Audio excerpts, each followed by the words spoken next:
Ødegaard against Saka sounds like a World Cup story, but for Arsenal it is bigger than that, because when Norway face England, Arsenal are not just watching two of their biggest players on opposite sides, they are watching the two ends of their attacking identity separated.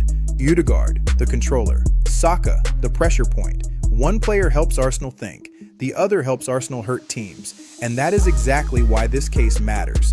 Because if Arsenal's attack depends too heavily on that connection, then opponents know where to attack the system, disrupt Odegaard, crowd Saka, block the inside lane, force Arsenal to find another answer. So today, we open the case file, Ødegaard versus Saka, a World Cup quarterfinal on the surface, but underneath it, a warning for Arsenal. Is this connection Arsenal's biggest weapon, or the dependency Arteta must not overuse again?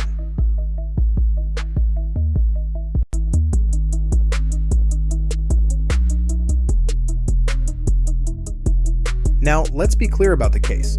This is not Ødegaard against Saka as a rivalry. That would be the lazy angle.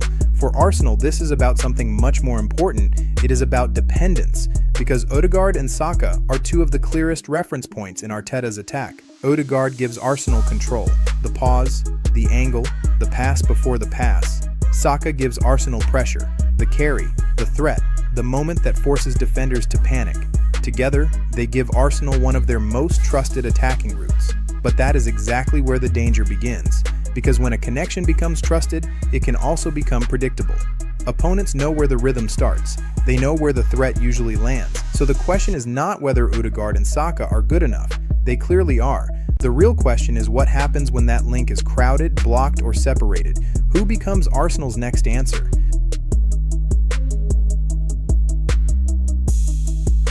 Now, this is where Arsenal have to be honest. The Ødegaard and Saka connection is not the problem. It is one of Arsenal's best weapons. But the stronger a weapon becomes, the more attention it attracts. Opponents study it. They prepare for it. They build traps around it. And that is where Arsenal's next problem begins.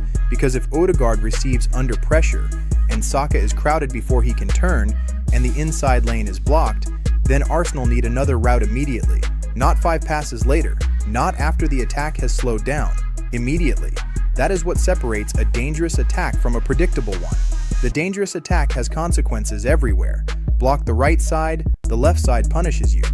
Crowd Saka, the striker gets space. Press Ødegaard, midfield runners attack the gaps.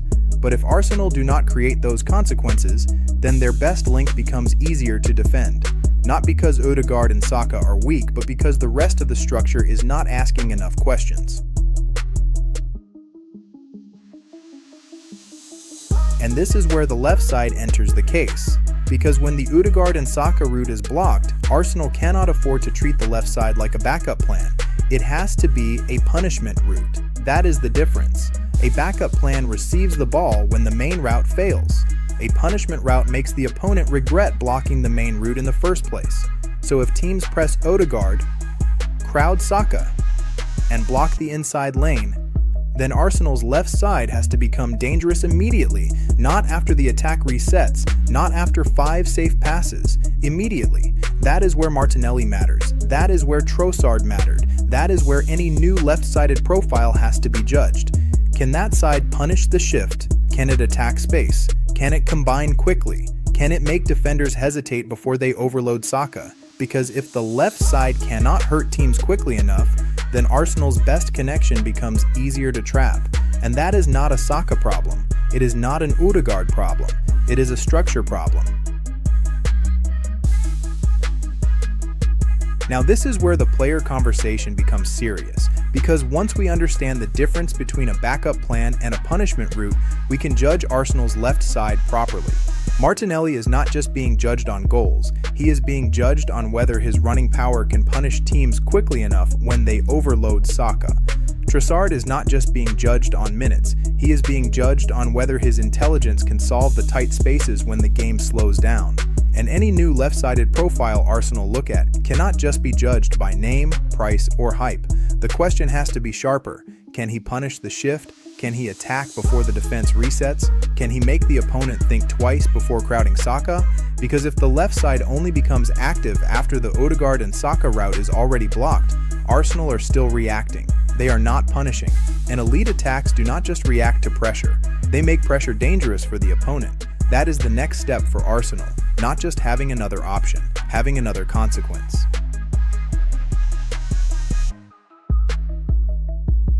And this is why this case is bigger than a left-wing debate, because the left side is only the first answer. The real issue is Arsenal's attacking dependency. If Odegaard and Saka are blocked, Arsenal need more than one escape route. They need the left side to punish the shift. They need the striker to attack the space that appears. They need midfield runners to arrive when defenders collapse toward the ball. That is what makes an attack difficult to control.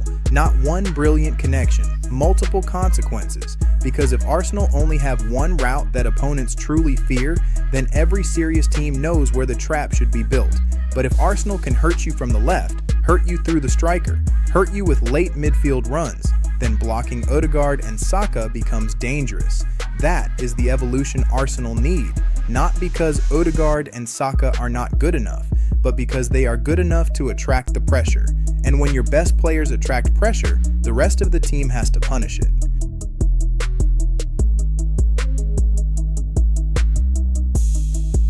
And this is why the World Cup timing matters, because on the surface, Ødegaard against Saka is just an international storyline. Norway against England, captain against teammate, controller against pressure point. But for Arsenal, it should feel like a warning. Because when these players return to club football, Arteta cannot simply assume the same connection will keep solving the same problems. Opponents will keep studying it. They will keep building traps around it. They will keep asking Arsenal the same question. What happens if we stop Ødegaard finding Saka? That is why this summer matters. Not because Arsenal need to move away from that link. That would be foolish. They need to protect it. And the way to protect it is not by forcing Ødegaard and Saka to do even more. It is by building more danger around them. A left side that punishes, a striker that attacks the spaces, midfield runners that arrive when defenders collapse. Because the best way to protect Arsenal's strongest connection is to make blocking it dangerous. Now this is where the transfer window enters the case, because protecting the Ødegaard and Saka link is not just a tactical idea, it is a recruitment question. If Arsenal look at a left-sided attacker, the question is not only, is he exciting? It is, can he punish teams for overloading the right side? If Arsenal look at a striker, the question is not only, can he score? It is, can he attack the space created when defenders collapse towards Saka? If Arsenal look at another midfielder, the question is not only, can he control possession? It is, can he create routes that stop every attack flowing back to Ødegaard and Saka? That is the standard now, because Arsenal do not need random additions. They need additions that protect the main weapon by creating danger elsewhere. And if a signing does not do that, then Arsenal may add quality without solving the dependency.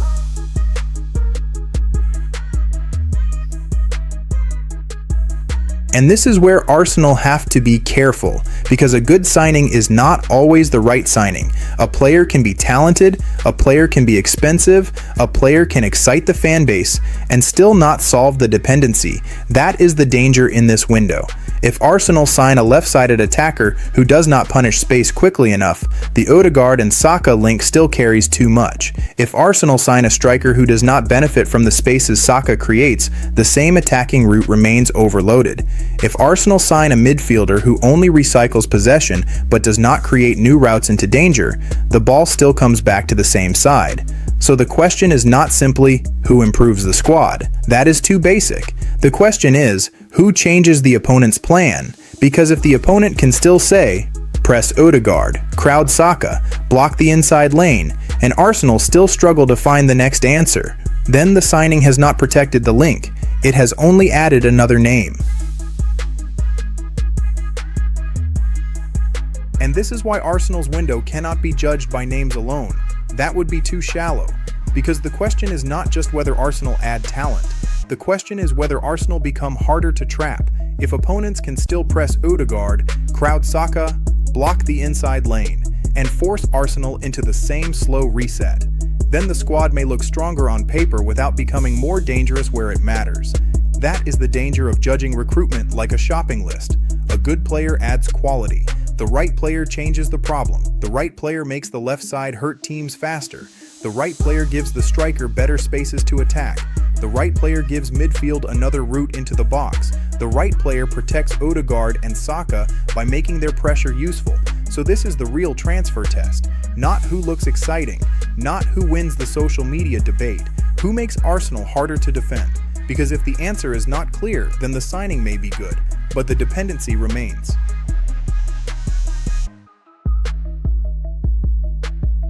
So this is where the case becomes very simple. Arsenal do not have a problem because Ødegaard and Saka are important. Every elite team has important players. The problem starts when those important players become too easy to target. That is the warning. If opponents can build the same trap again and again, press Ødegaard, crowd Saka, block the inside lane, force the reset, then Arsenal have not made the attack dangerous enough around them. And this is why the next phase matters. The left side cannot just be there. It has to punish. The striker cannot just occupy defenders. He has to threaten the space. The midfield cannot just control possession. It has to attack the gaps. That is how Arsenal become harder to trap. Not by reducing Ødegaard, not by reducing Saka, but by making the rest of the attack dangerous enough that trapping them becomes a risk. Because if blocking Arsenal's best link opens 3 new problems, then opponents have a much harder decision to make.